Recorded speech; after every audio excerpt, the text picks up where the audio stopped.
Vegas takes Sharp and Shapiro. Thanks for joining us. As you know, all these Democratic presidential candidates coming to town. Nevada caucus, that's right. It's happening, and everyone's going to be here. And one of those people that will be in town actually February 15th, that would be Saturday. If I'm not mistaken, that's tomorrow. That would be the former vice president's wife, Jill Biden, who joins us right now on the line. Dr. Jill Biden. Dr. Biden, thank you so much for joining us. How are you? Well, thank you. Happy Valentine's Day. That's right. I don't have a date tonight. Would your husband mind? I don't have one either, actually, because Joe is in Nevada. Oh, well, you know what? You guys are a lovely couple. Well, Dr. Jill, my wife is actually in Iowa right now, so we're in the same boat. Oh, my gosh. So, freezing, I'm sure. Jill, thank you so much for joining us. We know how busy you are, and you're going to be here in Las Vegas tomorrow. So many questions to get to in a short period of time. I want to start, your husband appeared on The View, and I thought he did a great job in defending Pete Buttigieg with the horrendous comments, I'm sure you would agree, that Rush Limbaugh made about Pete Buttigieg mocking his sexuality.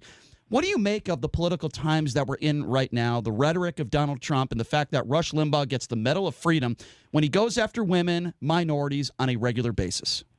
I know it's hard to understand, isn't it? I mean, this is because of the leadership in this country today. I mean, as a woman, I am so disgusted by the language that's used to describe women and how these men take advantage of women. Yeah. And certainly everybody in the gay community and what they're saying about gays and people of color, black and brown, and we've got to change this, and that's why my husband has to be president, because we can't have this. This is not who we are as Americans. Yeah, I agree. I know that you guys, especially your husband, was very close to the late, great John McCain. And when I heard Donald Trump say he didn't respect John McCain because he was captured, I thought that should have disqualified him from becoming the president of the United States. You and your husband, I know you've been very outspoken about that. That had to hurt you guys when he said that. It did. And and the things that Lindsey Graham has been saying. And, we were good friends. We are good friends with the McCain family. And we've traveled, so much with John McCain over the years when Joe was in the Senate.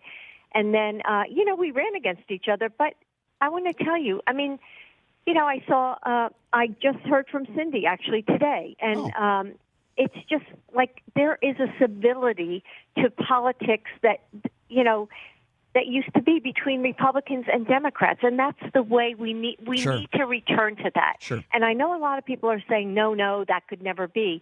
But come on, we've got to try, because if we don't, nothing is going to get accomplished in this country. And that's why, Joe is someone who's known to bring people together, and whether they're Republicans or whether they're Democrats. And I think we've got to start to turn this thing around. It's crucial. It is crucial. You mentioned how you're good friends with the McCains. You're also good friends with the Obamas. Barack Obama has not endorsed any Democrat for the 2020 presidential election. Do you expect him to endorse your husband?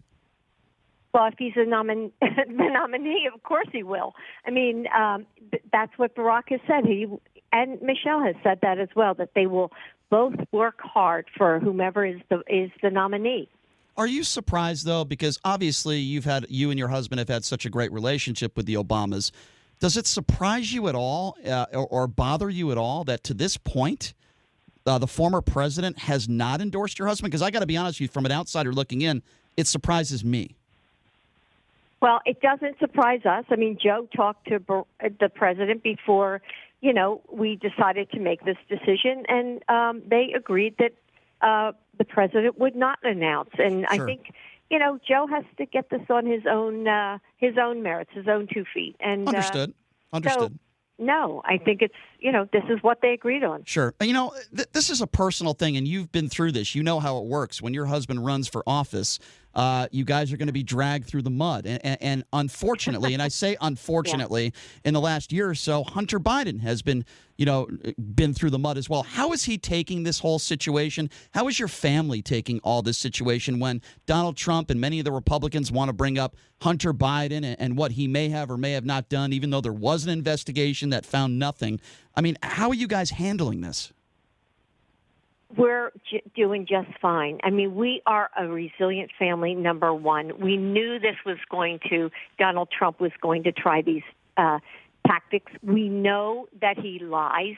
And so he lied about my son Hunter, which was very difficult for me to handle. I mean, Hunt's strong, and he knows what Donald Trump is going to try to do. And Donald Trump's not done. Who knows what the next thing that he's going to lie about. Mm-hmm. So this is the way Donald Trump campaigns. This is not the way Joe Biden campaigns. Joe is honest and does not tell these lies about other candidates. If you're just joining us, we're speaking with Dr. Jill Biden, of course, the wife of Joe Biden, who former vice president, who's now running for president of the United States. She's going to be in Las Vegas tomorrow hosting a town hall at the Nevada State Education Association. So it's going to be a great event. Certainly check it out tomorrow. Okay, so I want to talk to you, Jill, a little bit about hypocrisy for a second, okay? So your husband is, I think he hosted some sort of town hall last week. You know the clip. We're not going to play it, but he speaks to a female voter. He calls her, dog-faced pony soldier, and then everybody on the right is going nuts and going crazy over it. I believe your husband when he said, look, it was in a joking fashion. It was a quote from a movie. Yeah. Listen. He says it all the time. And it's one of the things, it's like, I don't get it. It's just every single word is like picked on. And Joe, that is a phrase that Joe has said over and over.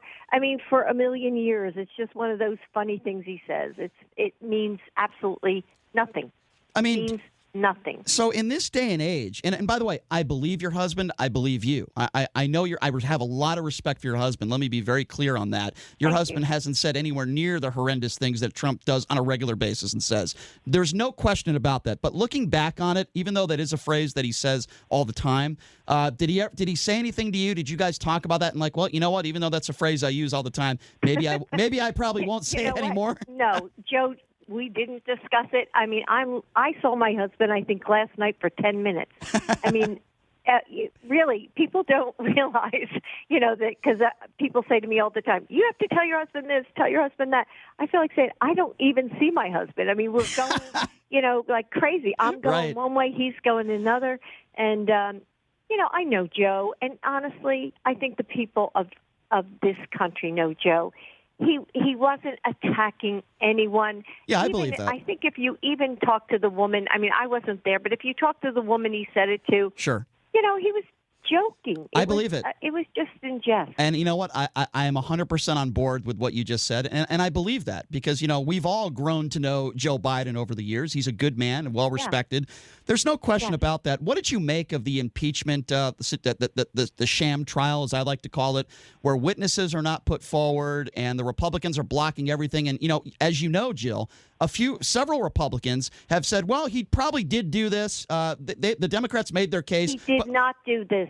No, he did not do this. Do you see how you are falling into this? It's a lie. The whole thing is a lie and a distraction. Mm-hmm. And so you're perpetuating it by saying, this is what they said, this is what they said. No, I think you what they will continue to say. I think you misheard what I said. It's a lie. No, listen, Jill, I think he's guilty. I agree with you. I think you might have misheard what I said. I said there were several Republicans that actually agreed that he did commit this crime, but yet they voted not guilty. And that's why I'm calling it a sham, and I'm saying a lot of the Republicans have no spine. That's what I was saying. I have a lot of respect for – I think you misheard me. I have a lot of respect for Mitt Romney for taking a strong stance. Yeah. My point – that was a profiling charge, wasn't it? Of course. But that was amazing. It was. My point was this, and I'll rephrase the question again.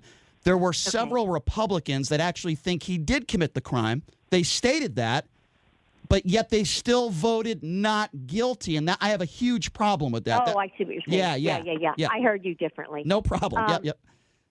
So, the voters are going to, they'll make their decisions, and if they feel like their senator does not have any backbone, they'll vote him out of office. I mean, they're the ones who are going to make the final decision.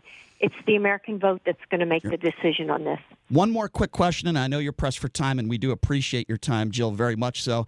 For someone that's never been in your position, what is it like to be the wife of the vice president and go through a campaign like this and what you went through when your husband was running with Barack Obama? What is it like to be in your shoes? Well, I can tell you, and I can tell your listeners, that this has been an amazing journey. I mean, this is just the beginning. You may or may not know I'm a marathon runner, and this is mile 2 that we're on. And so the one thing that your viewers or your listeners may not know is that I'm an educator.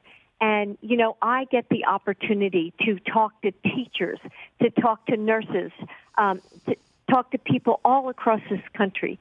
And I want to say that, I get to talk to them about what's on their minds and what we need, especially in education, which is, of course, I've been a teacher for 35 years. God bless you. I see what we need in education. I see that, what are the things that the teachers want and the resources and the wraparound services, all these things the mental health services that we need in the schools. And the one thing I want to say, and the one thing I'm really excited about, and this is what propels me forward each and every day, is that I know that things can turn around under a Biden presidency. Mm-hmm. And I know that on Inauguration Day, when they see Joe Biden as their next president of the United States, standing right beside Joe Biden is going to be a teacher. And we're going to lift up this profession. We're going to give the teachers what they deserve.